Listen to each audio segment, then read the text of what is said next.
Hi, I'm Morgan Doremus with RT Book Reviews, and I'm here with Jessica Sorensen, who is a fabulous new adult author. Your books hit, and they hit big. Not only, new adult is for kind of older teens, people under their 20s, but also, I'm not going to say how old I am, but I love your books, and I know a lot of adult readers that love them because they're so raw and real. And so the first one that I want to talk about is you've got a couple, Ella and Micah. And yes, I know Micah is the correct way to pronounce it. I had to ask. The first book that you wrote about this couple is The Secret of Ella and Micah. And this must have been a really hard book for you to put together because you take these two characters that are absolute best friends and you tear them apart. What did that, for an author, what did that do to you to take two people that were so close and kind of stop the relationship? You just froze the relationship. I think it was really hard. I mean, I know whenever the moments would get heated and I would have to pull back and just especially Ella, just stop it sort of thing.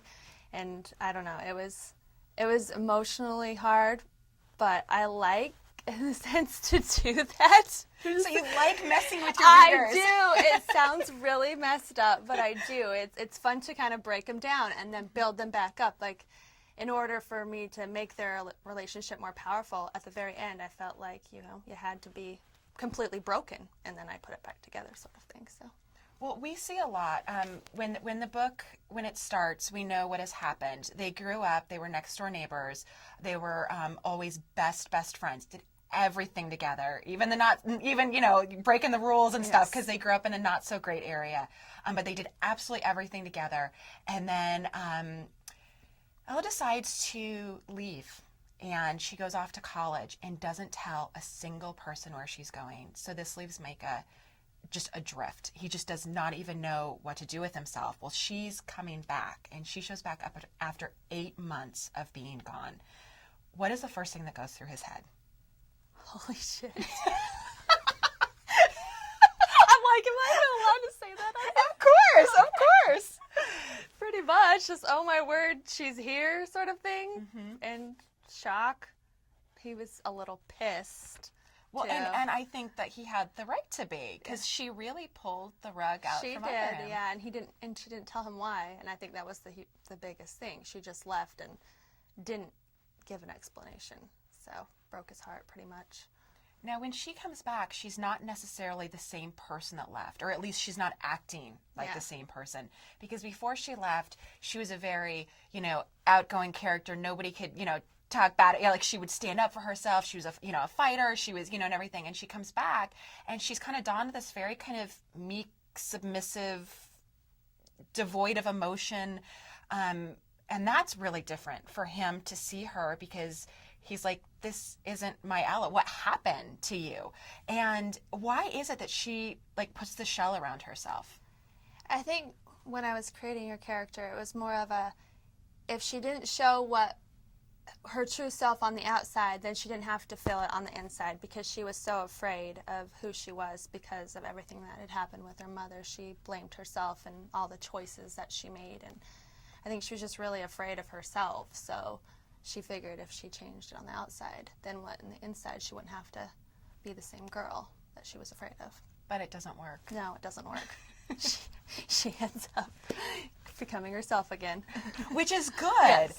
And I think, teens, this is something that I think every teen can relate to, or we can look back on our teen years and say, to find yourself, sometimes you do take twists and turns where you try to maybe get rid of a part of your personality or adopt a new habit or a new way of doing something, and it doesn't necessarily always fit with who you are, and that can be a really painful process. Yes.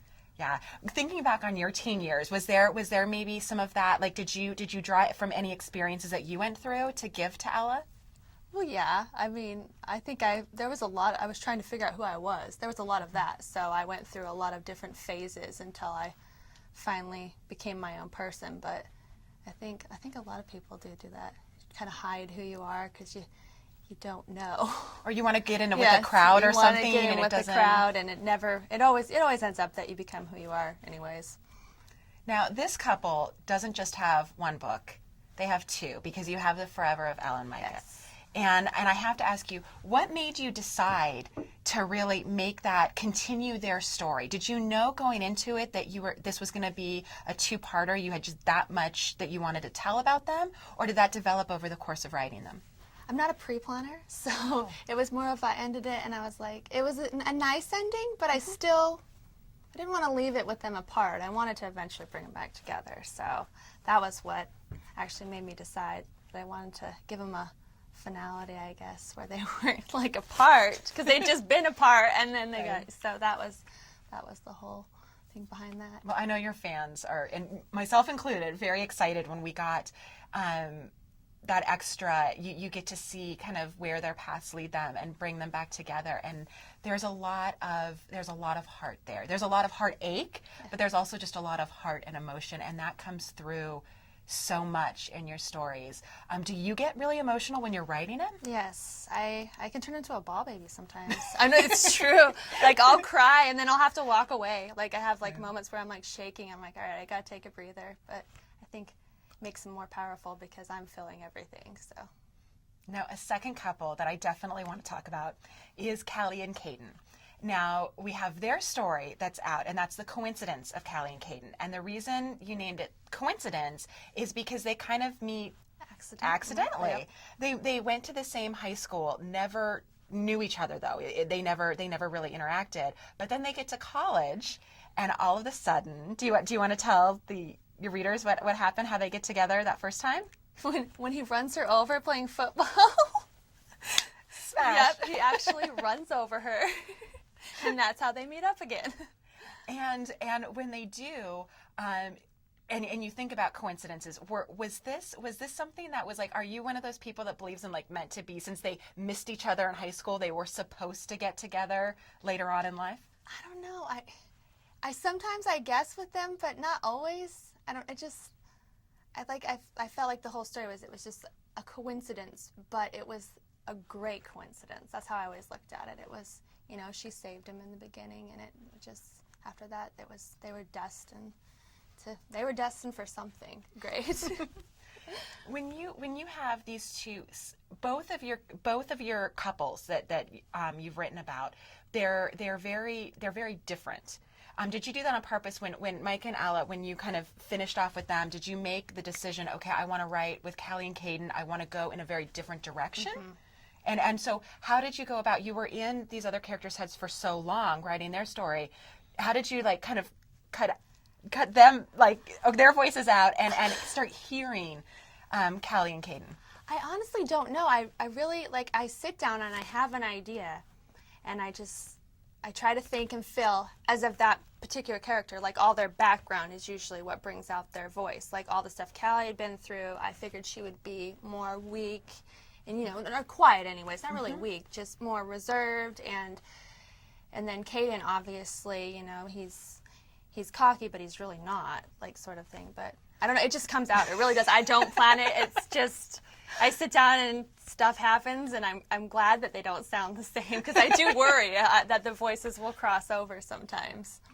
There's a second one in Callie and Kayden series also. What's the second one called? The Redemption of Callie and Kayden. The Redemption. And do they have to be redeemed? Is that, as a writer, did you need to have that part of it there? Yes. There's a lot that needed to be. There's a lot. There's always a lot in your stories. Yes, with how it ended, I knew that there was a lot of work for me in the second book, but I think it's a little bit more emotional than the first one, which is probably hard for people to believe, but it is, in my opinion. Now, The Redemption, that comes out in August, yes. And people are already speculating about what's going to happen, and because they know, like, there's going to be, there's a lot of drama, there's a lot of emotional upheaval, there's always, situations where you just, as the reader, you're just yelling, no, why did you do this? And so there's already speculation. Do you, when you go online, do you like giving out spoilers or anything, or is that something you really try not to do so your readers come fresh? I don't like, somebody asked me, if it was a happily ever after at one of the signings, and I told her I couldn't tell her, because I don't want to terrible. I don't want to give anything away, so. But it is a love story. Whether or not happily ever after, I can definitely say without a doubt, your stories, they're love stories. They really are. And they're beautiful. Well, thank you. I was trying to think of like how to like explain you. Like I gave Ellen and Micah their first story to somebody, and I was like, how do I explain her? And I was like, the best I can come up with is I'm like, she writes about messy lives. Like they're messy. They're not clean cut. There's no answer of like, okay, this is what you should do. Because real life's not like that either. And you can make a bad decision, or you can do something that you're not necessarily proud of, and then go back and try to make amends and try to grow from that. And that's one of the things I think I like best about your writing is you're never down and out. There's always a way out. I'm glad you said that, because I actually aim for a whole real life. That's like my big goal. I don't want anything to seem fake. I want it to seem real and relatable. And relatable. Yep, relatable. I love it. Like I said, these are beautiful love stories. The characters are just, it's almost like you can go and you expect to like meet them at the restaurant. You're like, I'm just going to go and hang out with Callie and Kayden now, because they're really true to life characters that you feel for.